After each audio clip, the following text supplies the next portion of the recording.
Hi friends, मी विठ्ठल जोशी.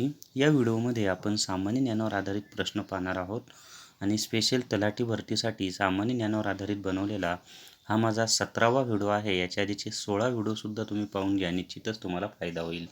तत्पूर्वी तुम्ही जर विठ्ठल जोशी हे माझं चॅनल सबस्क्राईब केलं नसेल तर या व्हिडिओच्या खाली लाल कलरमध्ये असलेलं सबस्क्राईब हे बटन टच करा, म्हणजे विठ्ठल जोशी हे माझं चॅनल सबस्क्राईब होईल आणि माझे नवीन येणारे इतर व्हिडिओ तुम्हाला पाहता येतील. तसेच सामान्य ज्ञान या घटकाचा अभ्यास करण्यासाठी विठ्ठल जोशी सरांचे तलाशाचा घटक भाग 8, स्पर्धा परीक्षा इतिहास, स्पर्धा परीक्षा भूगोल ही पुस्तकं तुम्ही विकत घ्या. सर्व स्पर्धा परीक्षांसाठी तुम्हाला या पुस्तकांचा फायदा होईल. जर तुम्हाला ही पुस्तकं विकत घ्यायची असतील तर मी दिलेल्या मोबाईल नंबरवर माझ्याशी संपर्क करा किंवा व्हॉट्सअपला मेसेज करा, तुम्हाला घरपोच ही पुस्तकं मिळून जातील. चला तर मग या व्हिडिओमधला पहिला प्रश्न पाहूयात आपण. तर पहिला प्रश्न आहे, एम.सी. मेरी कोम कोणत्या राज्याची आहे? तर एम.सी. मेरी कोम ही मणिपूर या राज्याची आहे. एम.सी. मेरी कोम ही मणिपूर या राज्याची आहे आणि ती बॉक्सिंगपटू आहे, बॉक्सिंगची महिला खेळाडू आहे. तर मणिपूर हे त्याचं उत्तर आहे. वर्षे 2018चा आंतरराष्ट्रीय गांधी शांती पुरस्कार डॅश डॅश यांना देण्यात आला. तर वर्षे 2018चा आंतरराष्ट्रीय गांधी शांती पुरस्कार युहाई सासुकावा यांना देण्यात आला. वर्षे 2018चा आंतरराष्ट्रीय गांधी शांती पुरस्कार युहाई सासुकावा यांना देण्यात आला. ए नंबरचं त्याचं उत्तर आहे. नीती आयोगातील नीतीचा अर्थ काय? तर नीती आयोगातील नीतीचा अर्थ national institute for transforming India हे त्याचं उत्तर आहे. तर NITI नीती म्हणजेच national institute for transforming India, A नंबरचं त्याचं उत्तर आहे. रुग्णाचे दात तपासण्यासाठी दंतचिकित्सक वापरतो. तर रुग्णांचे दात तपासण्यासाठी दंतचिकित्सक आंतरवक्र आरसा वापरतो. रुग्णाचे दात तपासण्यासाठी दंतचिकित्सक आंतरवक्र आरसा वापरतो. संभाजी महाराजांचा मुलगा शाहू महाराज आणि त्यांच्या आईला मुघल सम्राट औरंगजेबाने डॅश डॅश येथे कैदी म्हणून ठेवले. तर याचं उत्तर येते सातारा, की संभाजी महाराजांचा मुलगा छत्रपती शाहू महाराज आणि त्यांच्या आई यांना मुघल सम्राट औरंगजेब यांनी सातारा येथे कैद म्हणून ठेवले होते. तर बी त्याचं उत्तर आहे सातारा. हे भारतरत्न पुरस्कृत केलेले पहिले संगीतकार होते. तर याचं उत्तर येतं की म्हणजे भारतरत्न पुरस्कार मिळणारे पहिले संगीतकार M.S. सुब्बुलक्ष्मी हे आहेत. भारतरत्न पुरस्कार मिळणाऱ्या पहिल्या संगीतकार M.S. सुब्बुलक्ष्मी ह्या आहेत. दक्षिण भारतातील आहेत त्या. डी त्याचं उत्तर आहे. त्यानंतरचा प्रश्न आहे, प्राणहिता नदी चपराळा वन्यजीव अभयारण्याच्या डॅश डॅश सीमेलगत वाहते. तर प्राणहिता नदी ही चपराळा वन्यजीव अभयारण्याच्या पश्चिम सीमेलगत वाहते. पश्चिम हे त्याचं उत्तर आहे. आणि वर्धा व वैनगंगा या दोन नद्यांच्या एकत्रित प्रवाहालाच प्राणहिता नदी असे म्हणतात. आणि प्राणहिता नदी गोदावरी नदीची उपनदी आहे आणि हे चपराळा वन्यजीव अभयारण्य गडचिरोली जिल्ह्यामध्ये येतं. आणि प्राणहिता नदी गंगा नदीची उपनदी आहे. त्यानंतरचा प्रश्न पाहूयात आपण. चपराळा वन्यजीव अभयारण्य हे वर्धा आणि डॅश डॅश या नद्यांच्या संगमाजवळ स्थित आहे. तर चपराळा वन्यजीव अभयारण्य हे वर्धा आणि वैनगंगा या नद्यांच्या संगमाजवळ स्थित आहे. मी तुम्हाला वरच सांगितलं होतं. तर वैनगंगा हे त्याचं उत्तर आहे, की चपराळा वन्यजीव अभयारण्य वर्धा आणि वैनगंगा या दोन नद्यांच्या संगमाजवळ स्थित आहे. डी त्याचं उत्तर आहे वैनगंगा. द नोहो खटला म्हणजे काय? तर द नोहो खटला म्हणजेच एक नवीन खटला होय. द नोहो खटला म्हणजे एक नवीन खटला होय. खालीलपैकी कोणती नदी ही पूर्वेकडे वाहणारी नदी आहे? त्यालाच आपण पूर्ववाहिनी नदीसुद्धा म्हणतो. तर नर्मदा ही पश्चिमवाहिनी नदी आहे. माही ही सुद्धा पश्चिमवाहिनी नदी आहे. कृष्णा ही पूर्ववाहिनी नदी आहे, म्हणून सी त्याचं उत्तर आहे. आणि तापी ही सुद्धा पश्चिमवाहिनी नदी आहे. तर याचं उत्तर आहे सी. कृष्णा नदी ही पूर्ववाहिनी नदी आहे आणि नर्मदा, माही, तापी ह्या पश्चिमवाहिनी नद्या आहेत. तर आपल्याला पूर्ववाहिनी नदी विचारलेला आहे, म्हणून त्याचं उत्तर आहे कृष्णा. आणि कृष्णा नदीचा उगम महाराष्ट्रातील महाबळेश्वर या ठिकाणी होतो आणि ती महाराष्ट्र, कर्नाटक, आंध्र प्रदेश या 3 राज्यातून वाहते आणि बंगालच्या उपसागराला जाऊन मिळते. भीमा नदी ही कृष्णा नदीचीच उपनदी आहे, पण ती कर्नाटकमध्ये कृष्णा नदीला जाऊन मिळते. त्यानंतरचा प्रश्न पाहूयात आपण. जानेवारी 2019मध्ये सशस्त्र सीमा बलाचे महानिर्देशक म्हणजेच डायरेक्टर जनरल म्हणून कुणाची नियुक्ती झाली? तर जानेवारी 2019मध्ये सशस्त्र सीमा बलाचे महानिर्देशक किंवा डायरेक्टर जनरल म्हणून कुमार राजेश चंद्रा यांची नियुक्ती झालेली आहे. तर कुमार राजेश चंद्रा हे त्याचं उत्तर आहे. टेंभू उचला सिंचन प्रकल्प हा डॅश डॅश नदीवर घेतला गेला आहे. तर टेंभू उचला सिंचन प्रकल्प हा कृष्णा या नदीवर घेतला गेला आहे. टेंभू उचला सिंचन प्रकल्प हा कृष्णा या नदीवर घेतला गेला आहे. आणि पश्चिम महाराष्ट्रामध्ये जो दुष्काळी भाग येतो त्या दुष्काळी भागासाठी हा टेंभू उचला सिंचन प्रकल्प अतिशय महत्त्वाचा आहे. जगातील सगळ्यात मोठी पर्यावरणपूरक CNG बस सेवा कोणत्या शहरात आहे? तर जगातील सर्वात मोठी पर्यावरणपूरक CNG बस सेवा ही दिल्ली या शहरामध्ये आहे. जगातील सर्वात मोठी पर्यावरणपूरक CNG बस सेवा दिल्ली या शहरामध्ये आहे. भारतामध्ये सेना दिवस कधी साजरा केला जातो? तर 15 जानेवारी या दिवशी सेना दिवस साजरा केला जातो. 15 जानेवारी या दिवशी सेना दिवस साजरा केला जातो. जबरेश्वर महादेव मंदिर डॅश डॅश तीर्थंकराला समर्पित आहे. तर जबरेश्वर महादेव मंदिर हे 23व्या तीर्थंकराला समर्पित आहे. जबरेश्वर महादेव मंदिर 23व्या तीर्थंकराला समर्पित आहे. पतंजली आयुर्वेद लिमिटेडचे डॅश डॅश हे फोर्ब्सच्या अब्जाधीशांच्या यादीमध्ये आहेत. तर पतंजली आयुर्वेद लिमिटेडचे आचार्य बालकृष्णन हे फोर्ब्सच्या अब्जाधीशांच्या यादीमध्ये आहेत.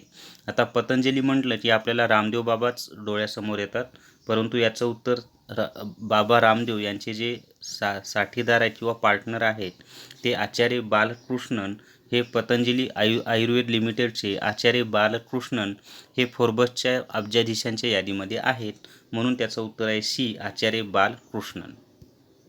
राजीव गांधी खेलरत्न पुरस्कार कोणत्या वर्षी सुरू झाला? तर राजीव गांधी खेलरत्न पुरस्काराची सुरुवात ही 1991-92 साली झाली. राजीव गांधी खेलरत्न पुरस्काराची सुरुवात 1991-92 साली झाली आणि हा भारतामध्ये क्रीडा क्षेत्रामध्ये दिला जाणारा सर्वात मोठा पुरस्कार आहे. डॅश डॅश द्वारे 1601 वर्षामध्ये मुघल साम्राज्य खानदेशाशी जोडले गेले.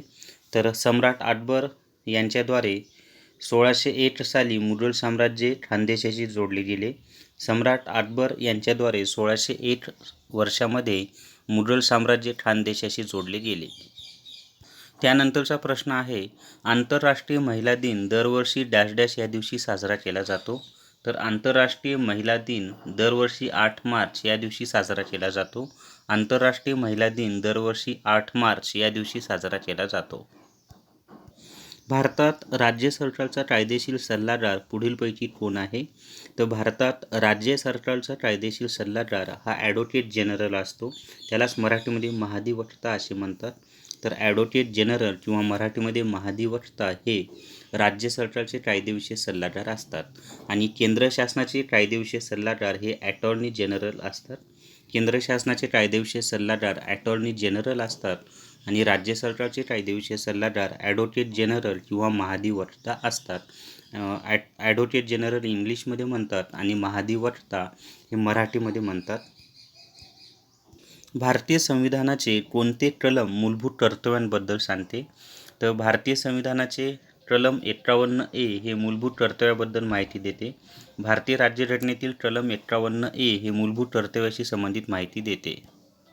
1976 साली झालेल्या 42व्या राज्यघटना दुरुस्तीनुसार मूलभूत कर्तव्याशी संबंधित कलम 51A हे कलम राज्यघटनेला जोडण्यात आलं आणि सुरुवातीला भारतीय नागरिकांना 10च मूलभूत कर्तव्ये होती, परंतु आता भारतीय नागरिकांची एकूण 11 मूलभूत कर्तव्ये आहेत. तर कलम 51A हे मूलभूत कर्तव्याशी संबंधित आहे. त्यानंतरचा प्रश्न आहे, खालीलपैकी कोणता वायू हरितगृह वायूंमध्ये समाविष्ट केला जात नाही? तर हायड्रोजन हा वायू हरितगृह वायूंमध्ये समाविष्ट केला जात नाही. हायड्रोजन हा वायू हरितगृह वायूंमध्ये समाविष्ट केला जात नाही. आणि हरितगृह वायू म्हणजे काय? तर ज्या वायूंमुळे आपल्या तापमानामध्ये वाढ होते त्यांनाच हरितगृह वायू असे म्हणतात. तर मिथेन, नायट्रस ऑक्साईड आणि कार्बन डायऑक्साईड हे तीनही हरितगृह वायू आहेत, परंतु हायड्रोजन हा हरितगृह वायू नाही, म्हणून बी त्याचं उत्तर आहे. आणि त्यालाच आपण ग्रीन हाऊस गॅसेस असं म्हणतो इंग्लिशमध्ये. हृदय, धमन्या आणि शिरा एकत्रितपणे काम करतात हे कोणत्या स्तरावरील रचनेचे उदाहरण आहे? तर हे अवयव स्तरावरील रचनेचे उदाहरण आहे, की आपल्या ज्या हृदय, धमन्या आणि शिरा एकत्रितपणे काम करतात हे अवयव स्तरावरील रचनेचे उदाहरण आहे. सी त्याचं उत्तर आहे, अवयव स्तर. सॉरी, माझी मिस्टेक झाली वाचण्यामध्ये, कारण अवयव प्रणाली खाली दिलेलं आहे ते मी वाचलंच नव्हतं. तर ऑर्गन सिस्टीम किंवा अवयव प्रणालीचं ते उदाहरण आहे. डी त्याचं उत्तर येते. ते अवयववरून मी घेतलं होतं, माझी मिस्टेक झाली. डी त्याचं उत्तर आहे, अवयव प्रणाली. परत एकदा सांगतो की हृदय, धमन्या आणि शिरा एकत्रितपणे काम करतात हे कोणत्या स्तरावरील रचनेचे उदाहरण आहे? तर ते अवयव प्रणाली म्हणजेच ऑर्गन सिस्टीम या स्तरावरील रचनेचे उदाहरण आहे. डी त्याचं उत्तर आहे, अवयव प्रणाली. कोणत्या भारतीय शास्त्रज्ञाला त्यांच्या 100व्या जन्मदिनानिमित्त सप्टेंबर 2017मध्ये डूडलद्वारे मान देण्यात आला? तर याचं उत्तर येते असीमा चॅटर्जी. बी त्याचं उत्तर आहे, की असीमा चॅटर्जी या भारतीय शास्त्रज्ञाला 100व्या दिनानिमित्त सप्टेंबर 2017मध्ये डूडलद्वारे मान देण्यात आला, असीमा चॅटर्जी यांना. त्यानंतरचा प्रश्न आहे, पहिला फिलिप कोटलर अध्यक्षीय पुरस्कार कोणाला मिळाला आहे? तर पहिला फिलिप कोटलर अध्यक्षीय पुरस्कार भारताचे पंतप्रधान नरेंद्र मोदी यांना मिळालेला आहे. तर पहिला फिलिप कोटलर अध्यक्षीय पुरस्कार हा नरेंद्र मोदी यांना मिळालेला आहे. नंतरचा प्रश्न आहे, मोहम्मद तुघलकाच्या मशिदीमध्ये त्यांच्या स्तंभावर 2 शिलालेख आढळले आहेत. त्यापैकी एक अरबी भाषेत आणि दुसरा डॅश डॅश शैलीमध्ये आहे.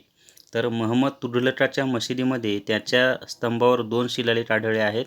त्यापैकी एक अरबी भाषेत आणि दुसरा कन्नारेशी भाषेमध्ये आहे. डी त्याचं उत्तर आहे, की एक शिलालेख अरबी भाषेमध्ये आहे आणि दुसरा शिलालेख हा कन्नारेशी या भाषेमध्ये आहे. डी त्याचं उत्तर आहे. महाभारतातील 100 कौरवांच्या एकमेव बहिणीचे नाव काय होते? तर महाभारतातील 100 कौरवांच्या एकमेव बहिणीचे नाव दुःशला असे होते. महाभारतातील 100 कौरवांच्या एकमेव बहिणीचे नाव दुःशला असे होते. सी त्याचं उत्तर आहे. केदारनाथ हे सुप्रसिद्ध धार्मिक स्थळ डॅश डॅश या राज्यात आहे. तर केदारनाथ हे सुप्रसिद्ध धार्मिक स्थळ उत्तराखंड या राज्यात आहे. केदारनाथ हे सुप्रसिद्ध धार्मिक स्थळ उत्तराखंड या राज्यात आहे आणि 4 धामापैकी एक धाम मानलं जातं त्याला. नंतरचा प्रश्न आहे, ब्रिटिश आणि मराठ्यांमध्ये डॅश डॅश वर्षांच्या शांतीसह पहिले अँग्लो मराठा युद्ध समाप्त करण्यात आले. तर ब्रिटिश आणि मराठ्यांमध्ये 20 वर्षांच्या शांतीसह पहिले अँग्लो मराठा युद्ध समाप्त करण्यात आले. तर त्याचं उत्तर येतं 20. डी त्याचं उत्तर आहे, 20. तर या व्हिडिओमध्ये आपण सामान्य ज्ञानावर आधारित प्रश्न पाहिलेले आहेत. जर तुम्हाला हा व्हिडिओ आवडला असेल तर तुमच्या मित्रांसोबत, इतर व्हॉट्सअप ग्रुपवर आणि टेलिग्राम चॅनलवर हा व्हिडिओ जास्तीत जास्त शेअर करा आणि विठ्ठल जोशी हे माझं चॅनल सबस्क्राईब करा. Thank you very much.